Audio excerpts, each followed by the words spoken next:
Proper posture at the keyboard is an integral part of playing. Poor posture can lead to neck and back soreness and even wrist pain, which may adversely affect your performance. The bench should face the keyboard squarely. Sit up straight on the front half of the bench. Your arms should hang loosely from your shoulders, and your elbows should be slightly higher than the keyboard. Keep your wrists straight and your fingers curved so that you're pressing straight down onto the notes. Your wrists shouldn't bow downwards, so be conscious of them as you play. Your knees should be slightly under the keyboard with your feet flat on the floor. Your right foot may be positioned slightly forward. It will be responsible for operating the foot pedals. This may seem like a lot of things to think about, but we don't want to develop any bad habits that we'll have to fix later on. Keep these pointers in mind as you practice and check your position frequently. For this DVD and book, each finger on your right and left hands has its own number.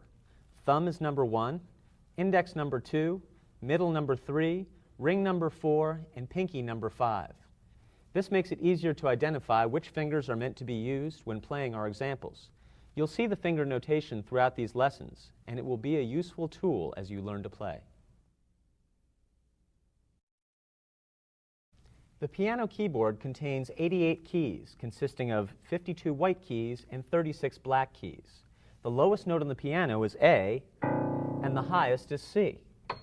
The C nearest to the middle of the keyboard is called middle C, and we use that to orient ourselves to the rest of the piano keyboard. That's why we have this orange sticker here, so it's very easy to find. If you're playing an electronic keyboard and it doesn't have the full 88 keys, don't panic. Most of the notes on the piano are repetitious. In reality, there are only 12 notes, 7 white and 5 black, over and over. They just go up or down in tone as they repeat. Notice how when we play the white keys from middle C, we hit D, then E, then F, then G, then A, then B, and then C again, and the pattern starts all over. Remember that the 7 white keys are named after the first 7 letters of the alphabet, A, B, C, D, E, F, G, and they never change order. It can be confusing since we're using C instead of A as a focal point, but your ABCs are always the same, and C provides the best example of how to play piano. We'll get into the black keys in a few chapters, but one thing you'll notice right away is how the black keys are alternately grouped in 2s and 3s, and our main note C is at the bottom of the grouping of 2 everywhere you see it on the keyboard. Think of the layout as a neighborhood, and just like your neighborhood, the houses around you stay in the same position and location all the time. Once you get used to the layout, just remember it will never change. Now looking at the front of the piano, we see the keyboard and the fall board that drops down over it. Inside, underneath the lid, this big harp-like structure is known as the soundboard, and the strings are stretched across it, attached to the tuning pegs. Tuning a piano is an art, and a registered piano technician is the person to call when you need your piano tuned. Most pianos should be tuned at least once a year to keep them in proper playing shape. Lastly, let's look beneath the piano. There are pedals there, usually 3 of them. The pedals affect the damper that stops the strings from ringing after they're played. If you play with no pedals, you hear the notes last a second or 2 and then stop. The right-hand pedal lifts the damper off the strings, giving us sustain for as long as we want it, or not. The left-hand pedals tighten down on the damper a little, or a lot, giving us a dampening of the sound, if we so desire it. Getting comfortable with the pedals as you learn to play will increase your ability to express yourself with a greater range of emotion and dynamics. A note to people with electronic keyboards. An electronic keyboard digitally reproduces the sound of a piano note by note, but with very few exceptions, electric keyboards do not have hammers in them, taking away the percussive aspect of the piano.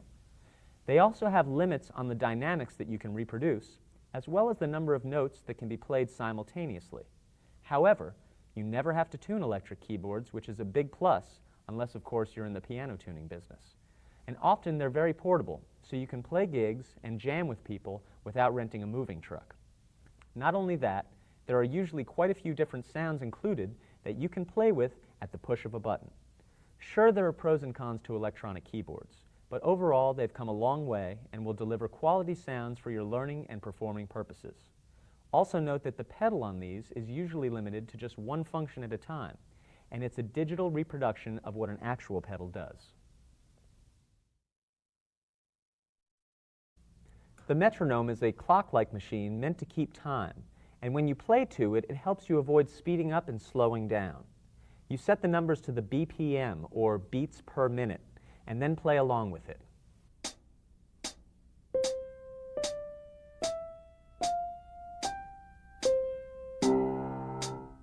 If you get off track, you can always start over.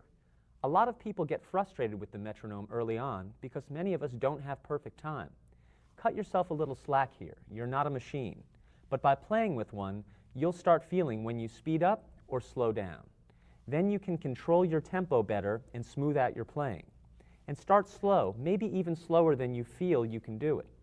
One of the biggest problems learning to play is the tendency to speed up. Relax. If you learn slow and steady, you'll be able to do it fast a lot quicker than if you were constantly trying to race yourself. Remember, it's more important to be consistent than it is to be fast. Reading music is a lot like learning a foreign language. First, we'll have to learn and memorize some new symbols.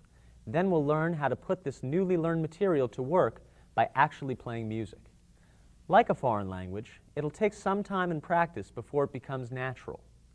There are basically two elements to written music, pitch and rhythm. The symbols called notes indicate pitch. These notes will be placed on a staff, a set of 5 lines and 4 spaces. Notes that are higher on the staff will be higher in pitch. Notes lower on the staff will be lower in pitch. We'll use the first 7 letters of the alphabet, A, B, C, D, E, F, and G, to name the notes. The addition of a treble clef indicates what pitches we'll assign to the lines and spaces. Starting with the lowest line, E, the notes go up alphabetically, starting over after G. Since the pitches on the lines are E, G, B, D, F, an easy way to remember them is every good boy does fine. For the spaces, the notes spell F-A-C-E, or face. This is just a primer, so don't worry about memorizing them all before you continue. We'll be introducing them in small sections in the lessons to follow. The other element of music, rhythm, refers to how long a note lasts. It's counted in beats, and it's very mathematical. If you've tapped your toes or clapped along to a song, then you've already experienced what rhythm is all about. A whole note receives 4 beats, a half note receives 2 beats, and a quarter note receives 1 beat. The staff is divided into measures, or bars. At the beginning of the staff, you'll find 2 numbers. This is called the time signature. The top number indicates how many beats you'll have in a measure, and the bottom number tells us what type of note receives 1 beat. 4-4 is the most common time signature. So looking at that, the top number, 4, tells us that there will be 4 beats in each measure. The bottom number, 4, indicates that a quarter note will receive 1 beat.